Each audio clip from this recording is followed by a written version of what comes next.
Hi guys, जय माताजी। तो गाइस आज छे राधनछठ અને રાધનછઠમાં હું ચૂલાની પૂજા કરું છું। તો ગાइस શરૂઆત કરીએ છીએ। તો ચલો બતાવો। ચૂલાની પૂજા કરી લઈએ, પછી જ્યારે જમવાનું બધું બની જશે ત્યારે પછી રાત્રે 12 વાગે પાછી પૂજા કરીશ ગાइस।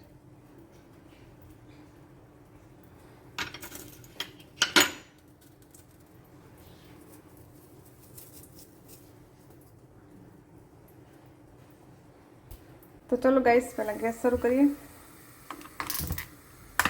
गैस शुरू થઈ ગયો છે। तो चलो गाइस पहला कढ़ाई મૂકી દઈએ, માતાજીનું નામ લઈને જય સીતારામ। તો જો ગાइस આટલું તેલ લઈ લીધું છે, અડધી કઢાઈ। આટલા તેલમાં બધું તળી લેવાનું છે અને છેલ્લે મમરા વઘાર નાખવાના। તો ચલો ગાइस સીતારામ માતાનું નામ લઈને શરૂ કરીએ છીએ। જય સીતારામ। શરૂઆત કરું છું જે થેપલા ગળ્યા થેપલા છે ને એનાથી, પણ એની પહેલાં છે ને ગણપતિ દાદાને અહીંયા આસન બનાવી છે, હવે એમને સ્થાન ગ્રહણ કરવાનું છે। તો ગાઈસ આ છે ગણપતિ દાદાના બે કાન, આ છે સૂંઢ, અહીંયા ગાડી બિરાજમાન કરી દઈએ, કેમ કે શ્રી ગણેશે કર્યું છે તો ગણપતિ દાદાને પહેલાં યાદ કરીને પછી આપણું કામ કરીએ। તો ગાઈસ નાના નાના લાડવા બનાવવાના છે।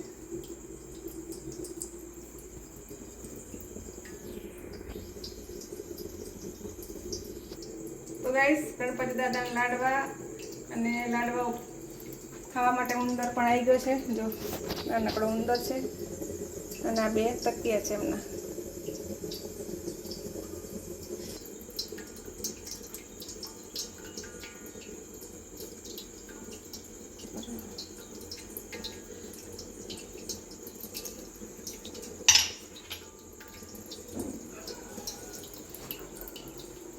तो गाइस गणपति दादाની સ્થાપના થઈ ગઈ છે, હવે હું તળીશ થેપલા। ચલો મળીએ।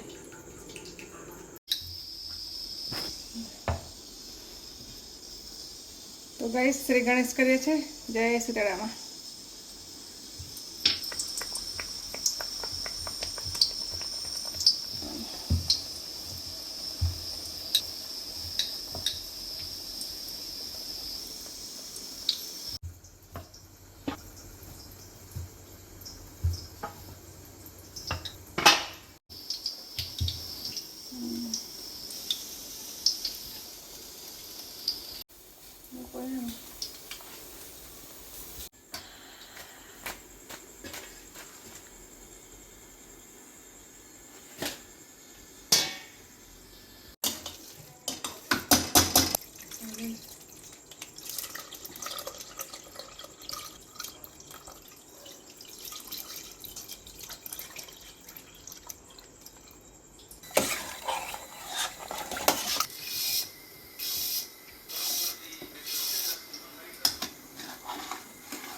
થેપલા તો મેં બનાવી દીધા છે, પણ ઊભા કે ને એ વાળું છું તો થાક લાગી ગયો છે, તો નીચે ગેસ છે ને જે નવો ચૂલો લાવ્યા નીચે મૂક્યો તો ત્યાં આગળ બીજું બનાવીએ। ચલો બેસીને બહુ બધું બનાવ્યું, બાબા થાકી ગયા છે, તો ચલો નીચે ગેસ મૂકે છે ને ત્યાં બેઠા બેઠા થોડુંક પૂરી અને સેવ ને બધું નીચે બનાવીએ।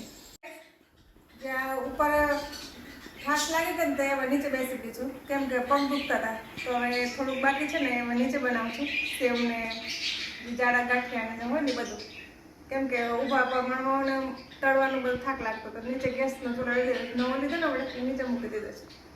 પછી જે રિપેરિંગ કરે ને ઉપર છે તો ગાડી જો નીચે બેસીને પણ શાંતિથી બધું આપણે છે ને તળી શકીએ એ રીતના.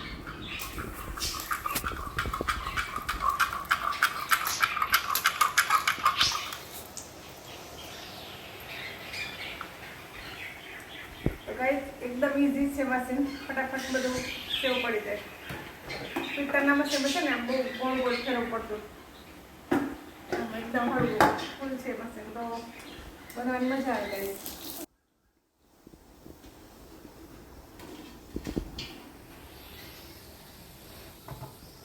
તો ગાઈસ સેવ બની ગઈ છે.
ગાઈસ ગણપતિ દાદાને છેલ્લો વારો આવ્યો, બધું તળાઈ ગયું એટલે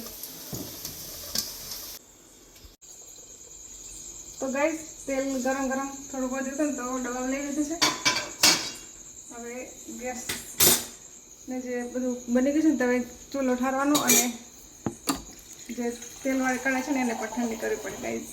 જો તો બધું જ મેં બનાવી દીધું છે છઠનું જમવાનું. કાલે સાતમ છે તો હવે બધું બની ગયું છે તો હવે ચૂલો ઠારું છું ગાઈસ. તો પહેલાં હું કઢાઈને ગરમ છે ને ઠારીશ.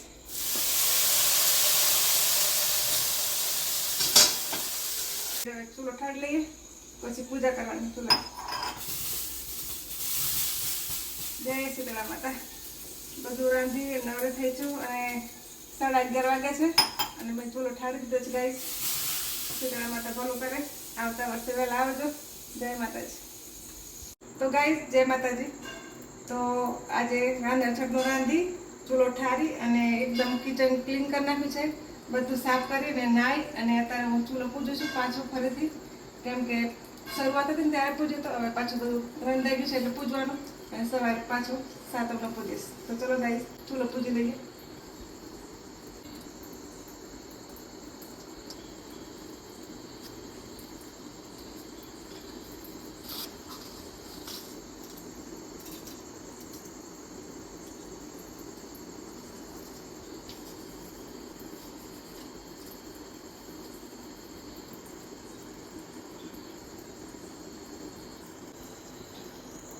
જય સીતારામ બોલો બાજુમાં. તો ગાઈસ ચૂલાની પૂજા થઈ ગઈ છે અને સીતારામ માતાને મેં અત્યારે ચૂલો ઠારીને પૂજા કરી લીધી છે. અગરબત્તી અને માતાજીને કંકુ ચોખા અને બિલથી વધાવી લીધા છે. ચૂલો વધાવી લીધો છે. તો ગાઈસ ચલો કાલે સીતારામ સાથે મળશું પાછા. ત્યાં સુધી જય સીતારામ, જય માતાજી, ગુડ નાઇટ, બાય.